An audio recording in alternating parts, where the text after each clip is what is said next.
ಶೀಘ್ರದಲ್ಲೇ ಹಿಪ್ಪರಗಿ ಜಲಾಶಯದಿಂದ ಚಿಕ್ಕಪಡಸಲಗಿ ಜಲಾಶಯಕ್ಕೆ 0.5 ಟಿಎಂಸಿ ನೀರು ಬಿಡುಗಡೆ. ಜಮಖಂಡಿ ನಗರದಲ್ಲಿ ಮಾಜಿ ಶಾಸಕ ಆನಂದ್ ನ್ಯಾಮಗೌಡ ಹೇಳಿಕೆ. ಮಾರ್ಚ್ 21 ಮಧ್ಯಾಹ್ನ 12 ಗಂಟೆ ಸಂದರ್ಭದಲ್ಲಿ ತಮ್ಮ ಜಮಖಂಡಿ ನಗರದ ಗೃಹ ಕಚೇರಿಯಲ್ಲಿ ಸುದ್ದಿಗಾರರೊಂದಿಗೆ ಮಾತನಾಡಿರುವ ಮಾಜಿ ಶಾಸಕ ಆನಂದ್ ನ್ಯಾಮಗೌಡ ಅವರು, ಶೀಘ್ರದಲ್ಲಿಯೇ ಹಿಪ್ಪರಗಿ ಜಲಾಶಯದಿಂದ ಕೃಷ್ಣಾ ನದಿಗೆ ಅಡ್ಡಲಾಗಿ ನಿರ್ಮಿಸಿರುವ ಚಿಕ್ಕಪಡಸಲಗಿ ಜಲಾಶಯಕ್ಕೆ 0.5 ಟಿಎಂಸಿ ನೀರು ಬಿಡುಗಡೆಗೊಳ್ಳಲಿದೆ ಎಂದು ತಿಳಿಸಿದ್ದಾರೆ.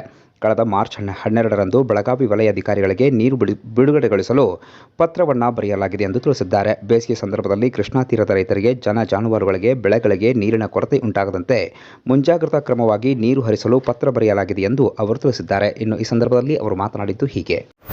ಇವತ್ತಿನ ದಿವಸ ಜಮಖಂಡಿ ತಾಲೂಕಿನಲ್ಲಿ ಬರ್ತಕ್ಕಂಥ ಹಲವಾರು ಗ್ರಾಮಗಳಿಗೆ ಏಪ್ರಿಲ್ ಮತ್ತು ಮೇ ತಿಂಗಳಲ್ಲಿ ಕೃಷ್ಣಾ ನದಿ ಬತ್ತಿ ಹೋಗುವಂಥ ಒಂದು ಸಾಧ್ಯತೆ ಇರೋದ್ರಿಂದ ಈ ಬರುವಂಥ 2 ತಿಂಗಳಲ್ಲಿ ನಮ್ಮ ಈ ಒಂದು ತಾಲೂಕಿನ ರೈತರಿಗೆ, ಜನರಿಗೆ ಮತ್ತು ಜಾನುವಾರುಗಳಿಗೆ ಕುಡಿಲಿಕ್ಕೆ ನೀರನ್ನು ಒದಗಿಸಿಕೊಡುವಂಥ ಒಂದು ನಿಟ್ಟಿನಲ್ಲಿ ಈಗಾಗಲೇ ನಾವು ಹಿಪ್ಪರಗಿ ಬ್ಯಾರೇಜ್ನಿಂದ 0.5 ಟಿಎಂಸಿ ನೀರನ್ನು ಬಿಡುಗಡೆ ಮಾಡಬೇಕು ಅಂಥೇಳಿ ಬೆಳಗಾವಿ ರೀಜನಲ್ ಕಮಿಷನರ್ ಅವರಿಗೆ ನಾವು ಮನವಿ ಮಾಡ್ಕೊಂಡಿದ್ದೀವಿ.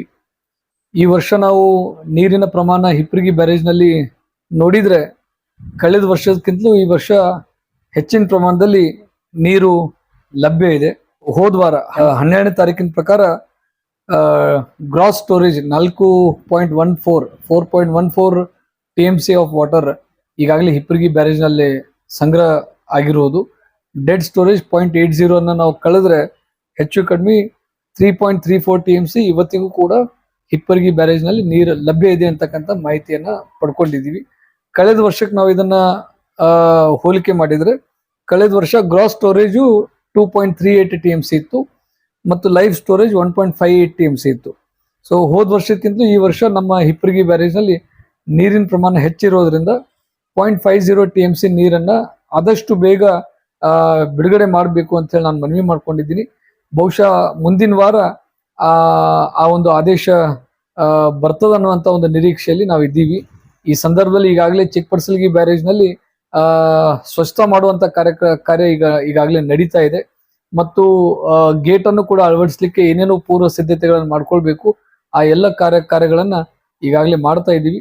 ಬರುವಂತ ಕೆಲವು ದಿನಗಳಲ್ಲಿ ನಮ್ಮ ಸುತ್ತಮುತ್ತಲಿನ ಭಾಗದ ರೈತರನ್ನ ಕರೆಸಿ ಆ ಗೇಟ್ ಅನ್ನು ಅಳವಡಿಸುವಂತ ಕಾರ್ಯವನ್ನು ಕೂಡ ಮಾಡಬೇಕಾಗ್ತದೆ. ಆ ನಿಟ್ಟಿನಲ್ಲಿ ಎಲ್ಲ ರೈತರ ಸಹಕಾರ ಇರಲಿ ಅಂತ ಹೇಳಿ ನಾನು ಮನವಿ ಮಾಡ್ಲಿಕ್ಕೆ ಬಯಸ್ತೀನಿ.